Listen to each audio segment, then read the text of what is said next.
जय जैन दर्शकों, नमस्कार। मैं हूं सुधीर जैन देवगिरी और आपका स्वागत है मेरे YouTube चैनल एस्ट्रो टाइम में। दोस्तों, पिछले वीडियो में हमने आपको राहु के बारे में जानकारी दी थी कि राहु को किस प्रकार जन्मपत्री में देखते हैं। आज मैं आपको केतु के बारे में बताऊंगा कि केतु किन किन वस्तु स्थितियों के कारक हैं और जन्मपत्री में उनको हमें किस प्रकार देखना चाहिए। केतु व्यक्ति को किस प्रकार का फल देते हैं और केतु किन किन चीज़ों को दिखाते हैं और हमें जन्मपत्री में उनको किस प्रकार देखना चाहिए। केतु ग्रह भौतिक पिंड नहीं है, राहु भी भौतिक पिंड नहीं है, लेकिन ये पृथ्वी के बहुत ज़्यादा नज़दीक है, इसलिए इनका प्रभाव मानव जीवन पर बहुत ज़्यादा पड़ता है। जैसा कि मैंने बताया था, राहु किसी भी ग्रह के कारक तत्व को एक्सपेंड कर देते हैं और केतु का कार्य है कि किसी भी ग्रह के कारक तत्व को संकुचित कर देते हैं। यानी कि केतु के साथ जो ग्रह स्थित होता है उसके जो कारक तत्व बताए गए हैं, केतु उनको संकुचित कर देते हैं। राहु का कार्य विस्तार देना है, केतु का कार्य है संकुचन करना है।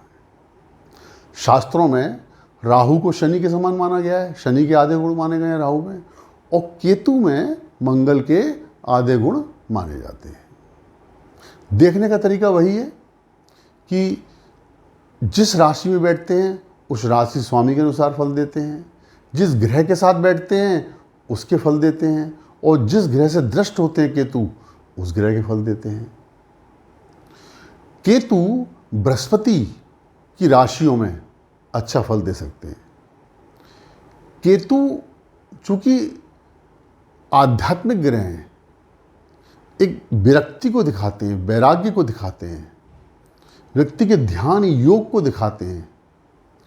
राहु भ्रम में डालते हैं और केतु व्यक्ति को भ्रम से बाहर निकालते हैं, जो यथार्थ स्थिति है उसको दिखाते हैं। राहु इलेक्ट्रॉनिक्स के कारक होते हैं और केतु इलेक्ट्रिकल के कारक होते हैं। मंगल से भी ज़्यादा इनमें उग्रता हो सकती है केतु के अंदर। वो राशि की स्थिति और ग्रहों के संयोग के आधार पर देखना पड़ता है कि मंगल से उग्र ये कब बन जाते हैं। इनकी प्रवृत्ति हिंसक ग्रह की मानी गई है, यानी मंगल से ज़्यादा ये हिंसक माने जाते हैं और मंगल से ज़्यादा व्यक्ति के जीवन में ऑब्स्टिकल्स केतु के द्वारा आते हैं। इन सब चीज़ों को तो हम केतु के द्वारा देखते हैं। और इसमें एक चीज़ ये भी है कि ये ध्वजा माना गया है केतु। जैसा कि मैंने बताया कि ग्रहों के कारक तत्व को संकुचित करते हैं, लेकिन यदि ये उच्च राशि, कोई ग्रह उच्च राशि का हो, उसके साथ स्थित होते हैं तो उसके बल को कई गुना बढ़ा देते हैं। ये ध्वजा के समान माने गए हैं और बृहस्पति राशियों में ये अच्छा फल व्यक्ति को देते हैं। जैसा कि मैंने आपको बताया था कि राहु जन्मपत्री में जहाँ बैठते हैं उसी प्रकार का फल देते हैं, इसी प्रकार केतु के फल की हमें गणना करनी चाहिए। राहु में एक बात ये है कि राहु यदि केंद्रेश, यानी जो केंद्र के स्वामी हैं, वो कोई भी लग्न हो सकती है। उस मान लीजिए हम यहाँ पे वृष लग्न मानते हैं किसी की, तो वृष लग्न में 2, 5, 8, 11 ये केंद्र के स्वामी बनेंगे। तो दूसरे का स्वामी है शुक्र, 5वें राशि का स्वामी है सूर्य, 8वीं राशि के स्वामी है मंगल और 11वीं राशि के स्वामी शनि है। तो इन 4 ग्रहों में से किसी एक के साथ यदि वो त्रिकोण में बैठे आएँ, त्रिकोण कौन से हैं, ये पंचम या नवम, इसमें बैठ जाएं तो महान राजयोग उत्पन्न कर देते हैं जन्मपत्री में। यानी इनकी दशा अंतरदशा में व्यक्ति बहुत ज़्यादा ऊंचाइयों पर पहुंच जाता है। दूसरा नियम ये है कि त्रिकोणेश, यानी त्रिकोण स्थान के स्वामियों के साथ केंद्र में बैठ जाएं। यानी यहाँ हम वृष लग्न में मानते हैं, तो वृष लग्न में 2, 5, 8, 11 ये तो केंद्र स्थान हो गए, और 2, 6, 10 ये त्रिकोण स्थान हो गए। अब 6वीं राशि के स्वामी बुध हैं और 10वीं राशि के स्वामी शनि हैं। तो यानी ये बुध और या शनि इनमें से किसी एक ग्रह के साथ भी हों और वह केंद्र में आके बैठ जाए, किसी भी केंद्र में, तो व्यक्ति को राजयोग का फल मिल सकता है और बड़ा अच्छी मात्रा में मिलता है। ये राहु का फल है। इसमें एक बात राहु के बारे में और बताना चाहता हूँ मैं आपको कि राहु और चंद्र यदि संयुक्त होते हैं या चंद्र पर राहु का प्रभाव होता है तो चंद्र बहुत ज़्यादा भयभीत रहते हैं राहु से। ऐसे व्यक्ति उन्मादी हो जाते हैं, यानी डिप्रेशन का शिकार हो सकते हैं ऐसे व्यक्ति। और यदि चंद्र केतु के संग आ जाएं, केतु के बिल्कुल नज़दीक हो चंद्र, तो ऐसे में उच्चाटन देते हैं व्यक्ति को, व्यक्ति का मन नहीं लगता है, वो फिर विरक्ति के कारक बन जाते हैं और वैराग्य के कारण बन जाते हैं। इसके साथ साथ राहु और केतु विभक्ति कारक भी होते हैं, यानी सेपरेटर की भूमिका भी निभाते हैं।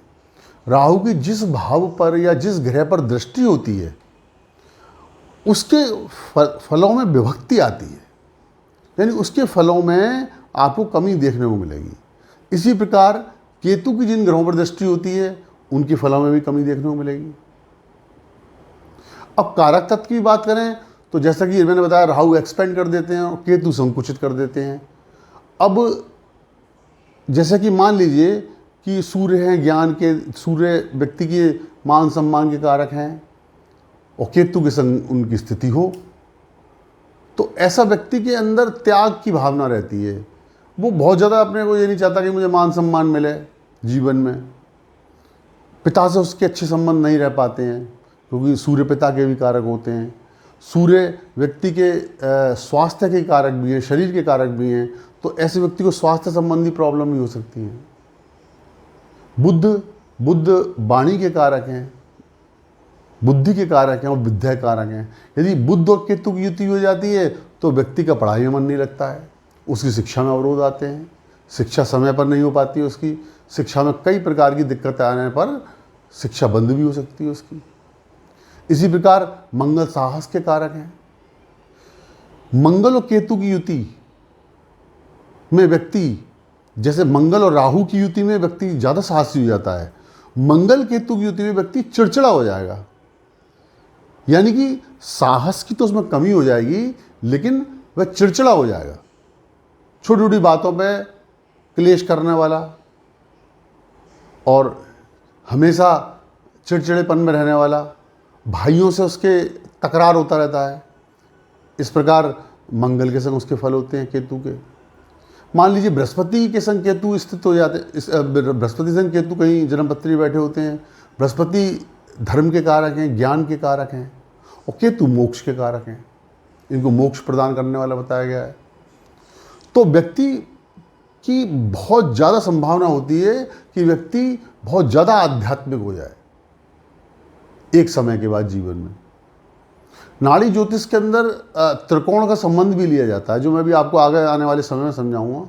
तो बृहस्पति और केतु का यदि त्रिकोण का संबंध होता है तो व्यक्ति निश्चित रूप से आध्यात्मिक जीवन भी जीता है एक उम्र के बाद, और ऐसे व्यक्ति को मानसिक चिंता भी बनी रह सकती है।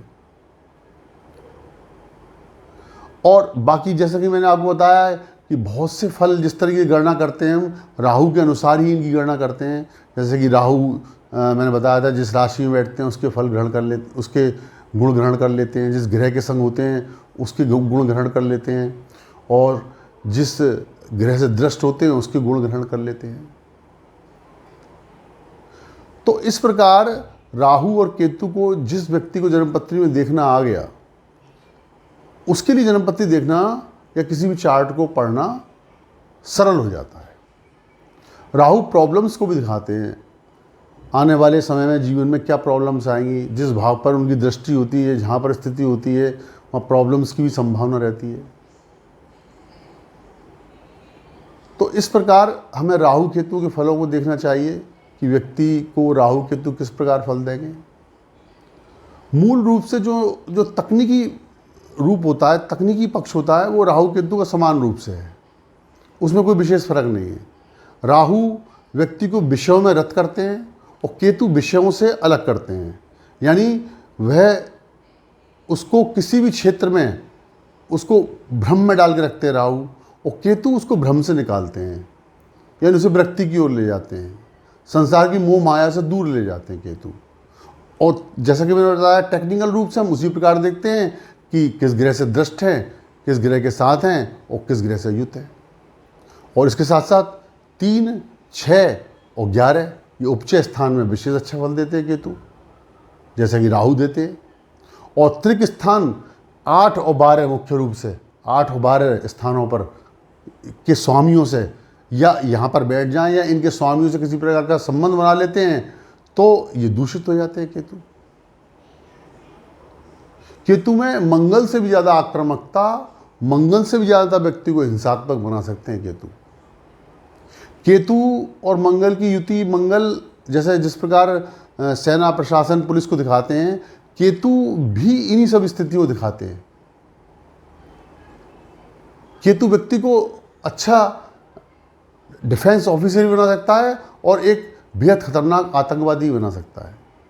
तो केतु की स्थिति को बड़ा बारीकी से देखना होगा, कौन सी राशि में है, किस ग्रह के साथ हैं, क्या फल दे रहे हैं, मित्र राशि में है, शत्रु राशि में है और किस ग्रह से दृष्ट हैं। इन सब स्थितियों का अवलोकन करने के बाद ही हमें किसी निर्णय पर पहुंचना चाहिए। आशा है केतु के बारे में आपको थोड़ा समझ में आया होगा। मैंने समझाने का जो प्रयास किया है, यदि आपको ये जानकारी ज्ञानवर्धक लगी हो तो कृपया मेरे चैनल को लाइक करें, वीडियो को लाइक करें और चैनल को सब्सक्राइब करें। जय जिनेन्द्र।